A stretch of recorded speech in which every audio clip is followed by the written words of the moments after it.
Goeiemôre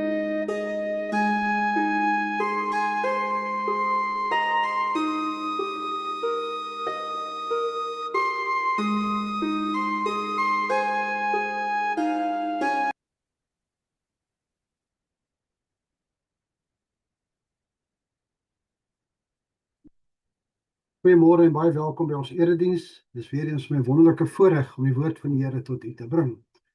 Ons voorsang vir oggend kom vanuit Lied 292, My enigste troos.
Die Here sê, ek die Here is die barmhartige en genadige God, lankmoedig vol liefde en trou. Ek betoon my liefde aan geslagte en geslagte. Amen. Die genade van die Here Jesus Christus, die liefde van God en die gemeenskap van die Heilige Gees sal by julle almal wees. Nou geliefdes, God het ons met sy seën gegroet. Kom ons antwoord met blydskap daarop deur saam te sing met ons volgende lied, lied 516. Al sou die vyeboom nie bot nie.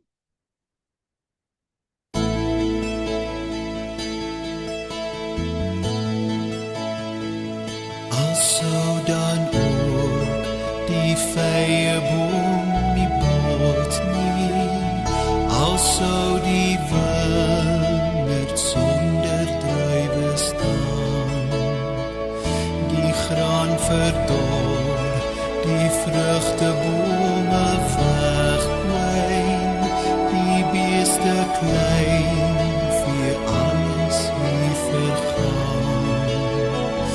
Nog sal ek juig en bly wees in my God. Hy is my hulp, hy gee my krag, hy laat my loop waaraan stilte bok gaan. Hy laat my vas en veilig staan.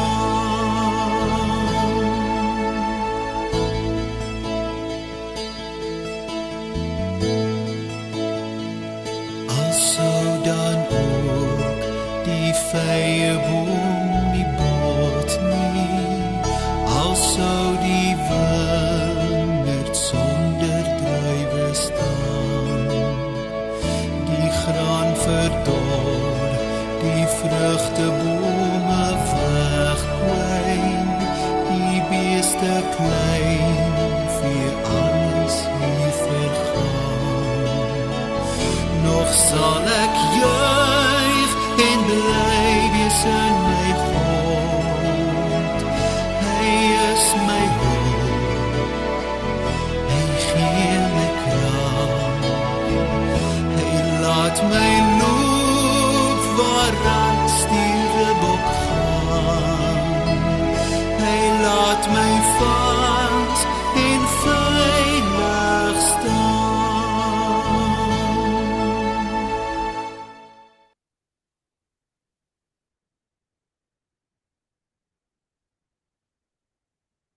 Liefdes, In die Here, geliefdes in die Here, wat leer die 10 gebooie ons? Die 10 gebooie leer ons wat is die verkeerde dinge in die lewe. Dit leer ons hoe om vir God lief te wees. Dit leer ons om vir mense om ons lief te wees. Maar dit leer ons ook hoe God wil hê ons moet lewe. Want daardeur word ons dan bewus van God se heiligheid as ook ons eie sondes. Ons moet onthou, God se liefde, of God se wet eis liefde van ons. Hoor hoe som Jesus vir ons die wet op in Matteus 22 van vers 35 tot 40. En een van hulle, 'n wetgeleerde, het hom met 'n vraag probeer vastrek. Meneer, vra hy, wat is die grootste gebod in die wet? En Jesus antwoord hom, jy moet die Here jou God lief hê met jou hele hart en met jou hele siel en met jou hele verstand. Die grootste en die eerste gebod. En die tweede wat hiermee gelyk staan is, jy moet jou naaste lief hê soos jouself. En die 2 gebooie is die hele wet en die profete saamgevat. Nou ons weet hoe liefdeloos ons teenoor God en teenoor ander mense is. Laat ons skuld bely met die volgende woorde. Here, ons het almal afgedwaal. Ons handel almal in stryd met u woord. Ons is liefdeloos teenoor u en ons medemens. Vergeld ons genadiglik nie volgens ons werke nie. Sien ons aan Jesus Christus wat vir ons sondes gesterf het. My broers en susters, na ons skuldbelydenis wil God ons van sy genade verseker. In Galasiërs 3 vers 11 staan daar, hy wat deur God vrygespreek is omdat hy glo, sal lewe. En almal wat God se vryspraak ontvang, moet hul geloof opnuut en met blydskap in God bely. Kom ons antwoord daarop deur saam te sing uit Psalm 42, smagtend soos in dorre streke.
Terwyl ons so sit, kom ons buig ons hoof voor ons Heer en Hemelse Vader in gebed.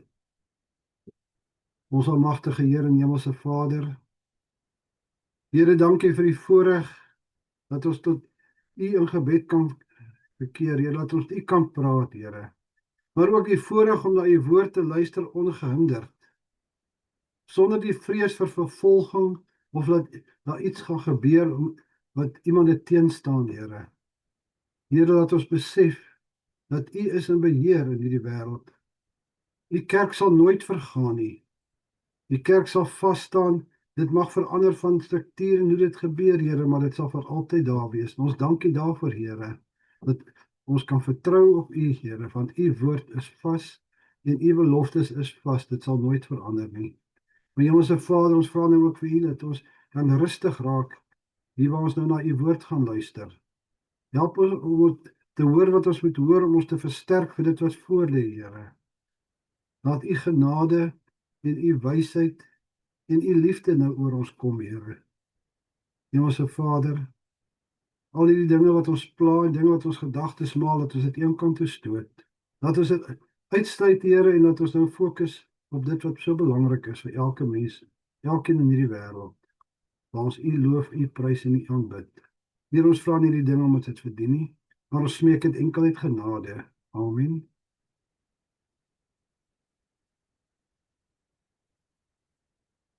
Ons skriflesing vanoggend kom uit Romeine 5.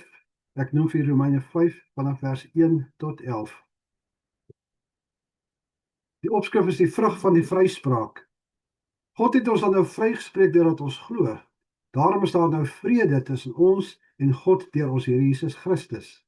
Deur hom het ons in die geloof ook die vrye toegang verkry tot hierdie genade waar ons nou vas staan. En ons verheug ons ook in die hoop om deel te hê aan die heerlikheid van God.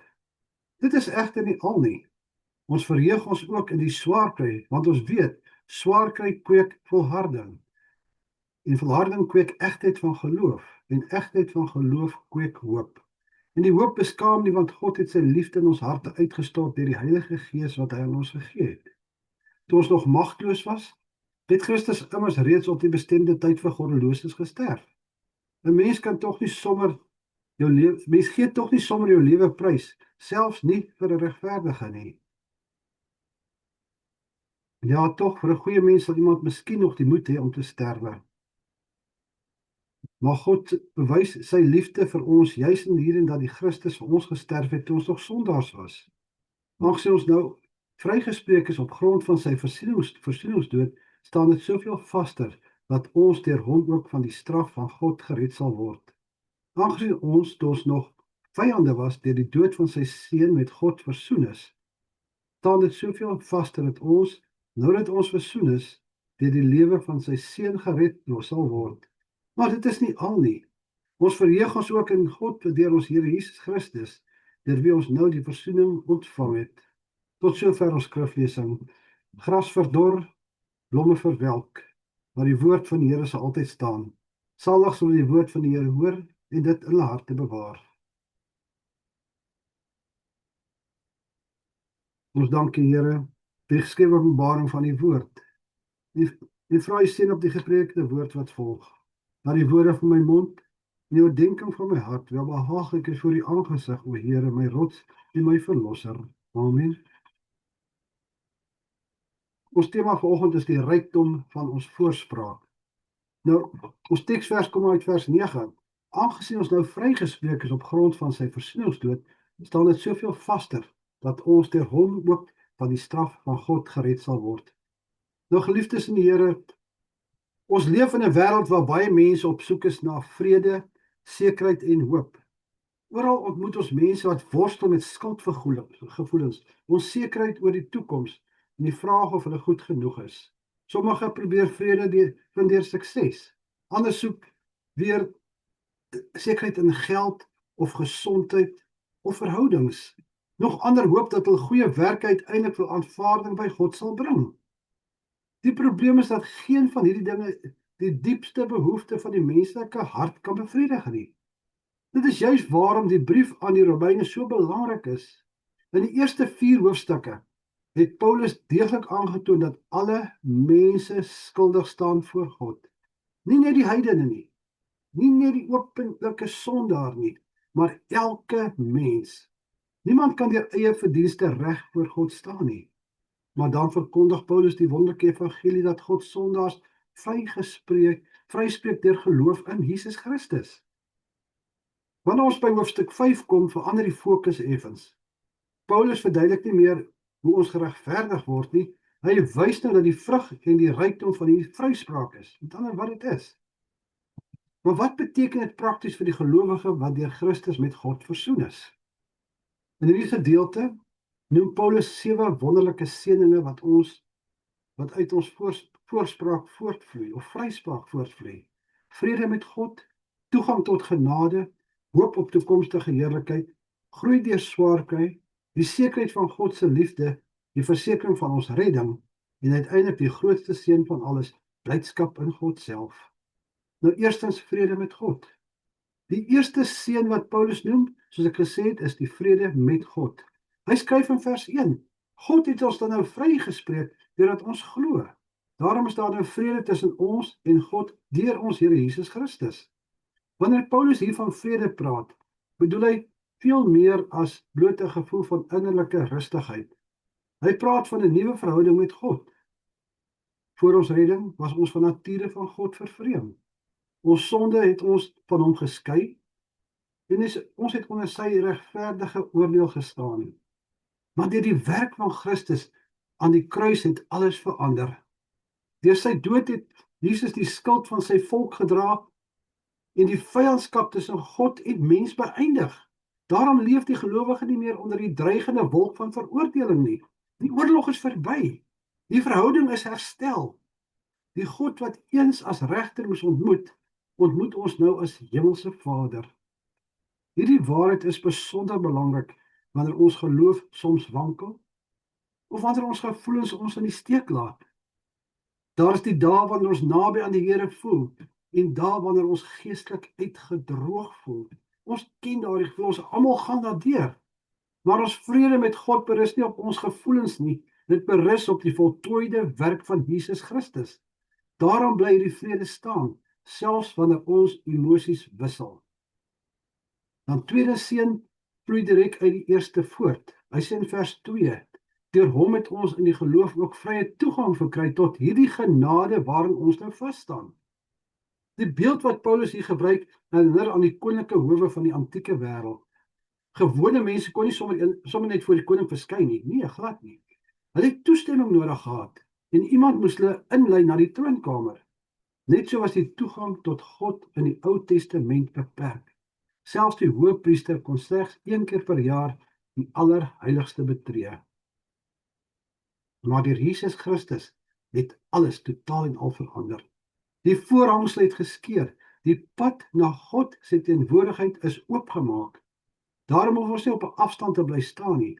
Ons mag met vrymoedigheid na ons Vader kom. Paulus sê verder dat ons in hierdie genade vas staan. Dit beteken dat die genade nie bloot iets is wat ons een keer ontvang het nie. Dit is die sfeer waarin ons leef, die vaste grond waar ons op staan. Wanneer ons struikel en val, word ons nie buite God se genade uitgewerp nie. Ons vind juis weer ons toevlug binne daardie genade wat Christus vir ons verdien het. En die derde seën wat uit ons vryspraak voortvloei is hoop. Want Paulus sê, en ons verheug ons ook in die hoop om deel te hê aan die heerlikheid van God. In die alledaagse lewe gebruik mense die woord hoop dikwels om onsekerheid uit te druk. Ons sê, ek hoop dit gaan reën, of ek hoop alles werk uit, of ek hoop my span wen. Die Bybel gebruik die woord totaal en al anderste. Bybelse hoop is nie onder wensdenkerry nie. Dit is 'n vaste verwagting gebaseer op God se beloftes.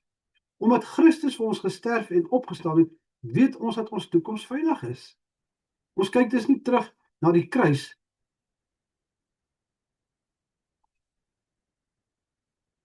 maar ons kyk ook vorentoe na die dag wanneer ons die heerlikheid van God ten volle sal beleef. Die dag sal kom wanneer sonde, smart, lyding en die dood finaal verdwyn en ons vir ewig by die Here sal wees. Dit is die hoop wat die gelowige in sy hart dra wanneer die wêreld rondom hom onseker lyk. Dis die hoop waar ons aan moet vashou. Maar Paulus gaan nog verder. Hy sê nie dat ons in die hoop verheug nie. Hy voeg iets by wat amper verrassend klink. Ons verheug ons ook in die swaar kry. Hierdie woorde beteken nie dat Christene pyn geniet nie, nee glad nie. Swaar kry bly swaar kry, trane bly trane en verliese bly hartseer. Maar die verskil is dat die gelowige weet dat God selfs die moeilikste omstandighede gebruik vir sy doel. Paulus wys vir ons hoe God deur beproewings werk. Swaar kry bring volharding voort. Volharding vorm karakter en egtheid van geloof. En hierdie beproefde geloof versterk weer ons hoop. Ons kan dit miskien vergelyk met goud wat deur vuur gesuiwer word. Die goudsmid plaas hierdie goud in die vuur nie om dit te vernietig nie, maar om al die onsuiverhede te verwyder. Die vuur maak die goud nie minder waardevol nie. Dit maak dit suiwerder. Dit maak dit absoluut suiwer. Net so gebruik die Here soms die vuur van beproewing om sy kinders te vorm.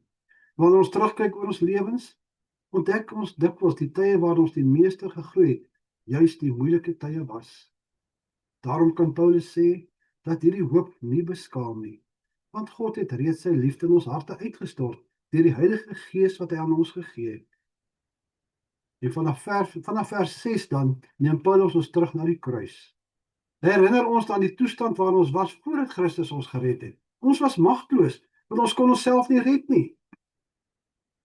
Ons was goddeloos, omdat ons sonder God geleef het en nie sy wil gesoek het nie.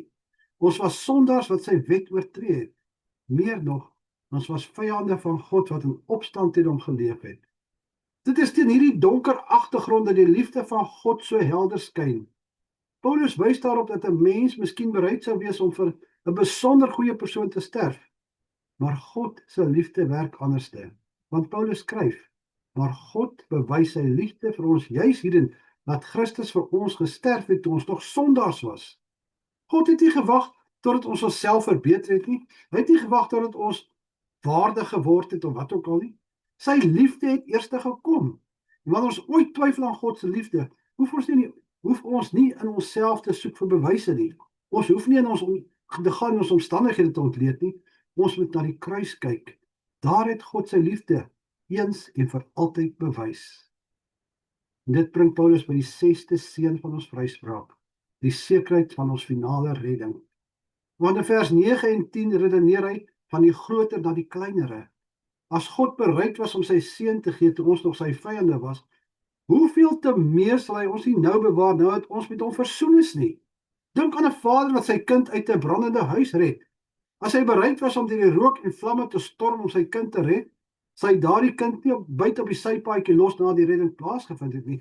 Hy sal die kind veilig in sy arms hou. Hy sal hom vertroos en seker maak dat alles reg is. En so redeneer Paulus. As Christus se dood ons met God versoen het, sal Christus se opstanding ons beslis tot die einde bewaar. Ons Here leef. Hy regeer aan die regterhand van die Vader en tree voortdurend vir sy kinders in. Daarom berus ons sekerheid uiteindelik nie op die sterkte van ons geloof nie, maar op die getrouheid en die genade van ons Verlosser. En dan wil ek sê, kom Paulus by die hoogtepunt van die hele gedeelte. Nadat hy gepraat het oor vrede, genade, hoop, volharding, liefde en sekerheid, sê hy in vers 11, maar dit is nie al nie. Ons verheug ons ook in God deur ons Here Jesus Christus. Hier bereik sy argument die hoogtepunt. Die groot geskenk van die evangelie is nie bloot vergifnis nie. Dit is nie eens die heerlike vooruitsig van die hemel nie. Die grootste geskenk van die evangelie is God self. Deur Christus word die verhouding herstel waarvoor ons geskaap is. Ons word nie net van ons sondes gered nie, ons word in Christus self ingeneem. En daarom word elke gelowige homself af te vra, waarom dien ek die Here? Soek ek hom bloot vir die seëninge wat hy gee, of vind my hart sy grootste vreugde in hom? Dan wil ek vir u vra, dink vir 'n oomblik hieroor na. As God vir jou die hemel sou gee, volmaakte gesondheid, volkome geluk, onbeperkte voorsiening en 'n lewe sonder enige pyn, maar hy self sou nie daar wees nie, sou dit genoeg wees? Laat hierdie vraag vir 'n oomblik in jou hart en jou denkwyse vorm aanneem.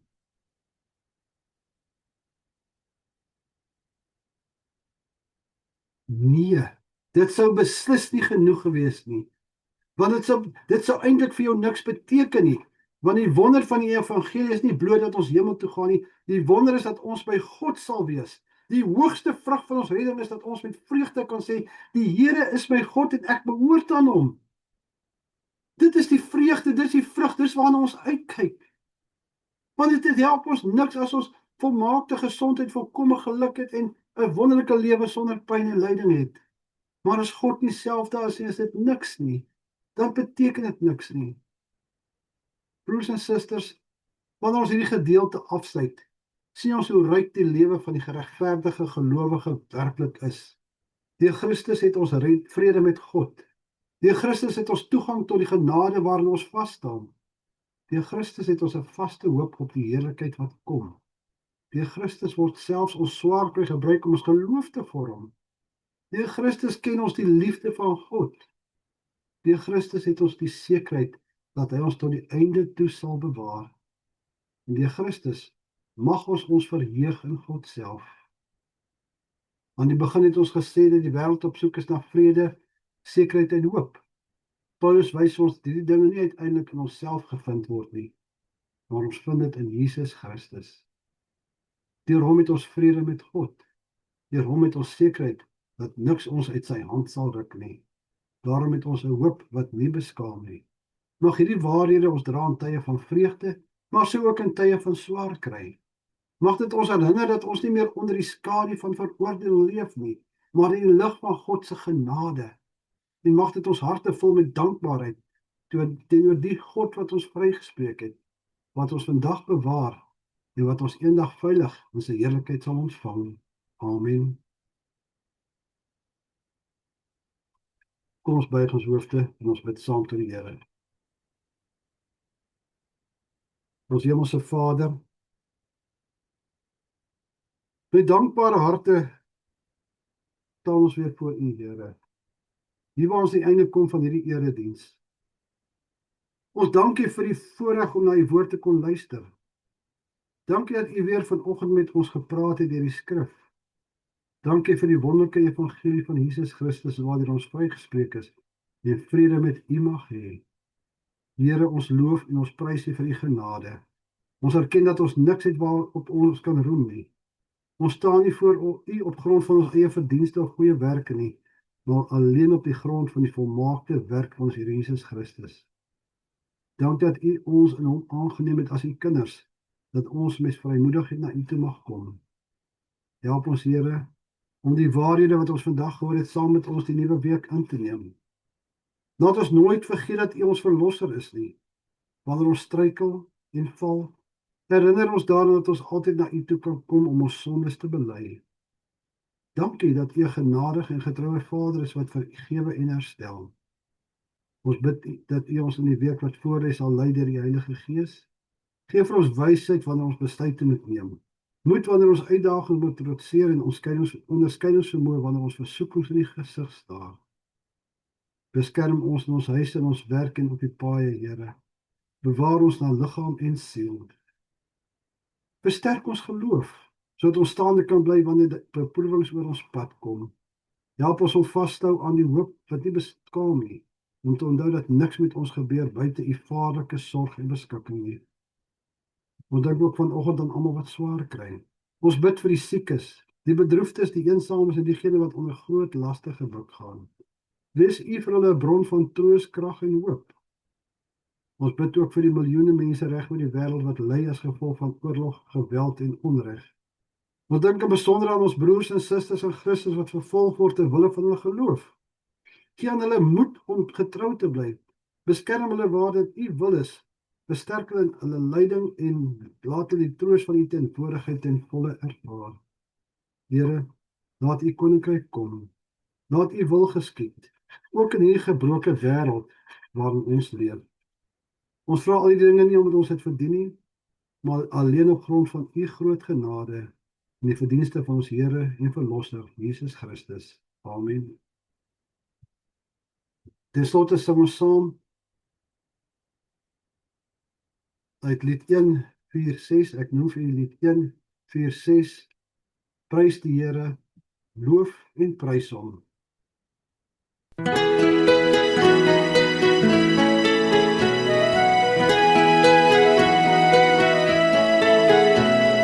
Prys die Here, lof en prys hom, ek wil God se lof besing.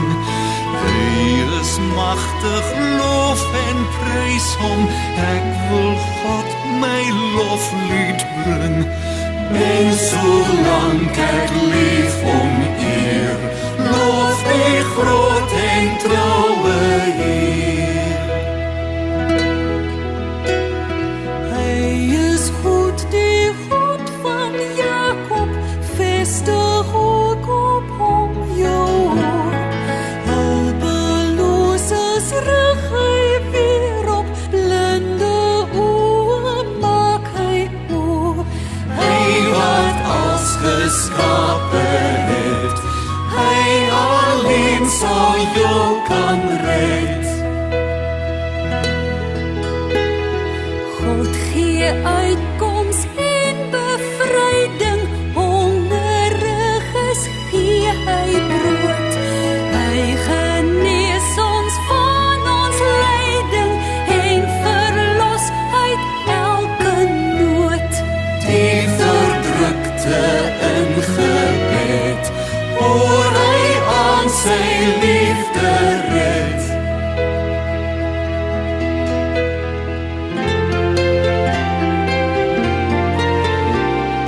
Hy sal altyd trouw ons hier bly, deur hom sal daar redding kom.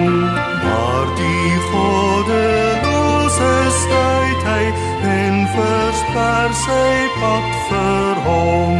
Hy sal altyd bly regeer, halleluja, prys die Heer.